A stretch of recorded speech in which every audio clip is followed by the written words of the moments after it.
আজকে আমরা দেখব এক্সেলে থাকা ব্ল্যাঙ্ক রো গুলো ডাইনামিক ওয়েতে কিভাবে রিমুভ করা যায়। তার জন্য সর্বপ্রথম আমাদের রেকর্ডটা সিলেক্ট করতে হবে। ফাইন্ড এন্ড সিলেক্ট অপশন থেকে আমি গো টু অপশনটা সিলেক্ট করে নেব। গো টু অপশন থেকে আমার স্পেশাল বাটন ক্লিক করে আমি গো টু স্পেশাল অপশনে চলে যাব। যেহেতু আমি ব্ল্যাঙ্ক রো গুলো রিমুভ করতে চাচ্ছি তার জন্য আমি গো টু স্পেশাল থেকে ব্ল্যাঙ্ক অপশনটা সিলেক্ট করে ওকে প্রেস করে নেব।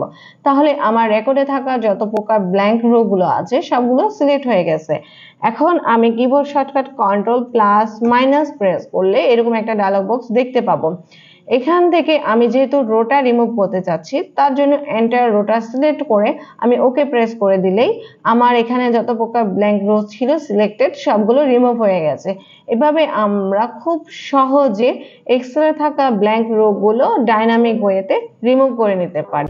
বিস্তারিত জানতে কল অথবা হোয়াটসঅ্যাপ করুন 01913168904 এই নম্বরে।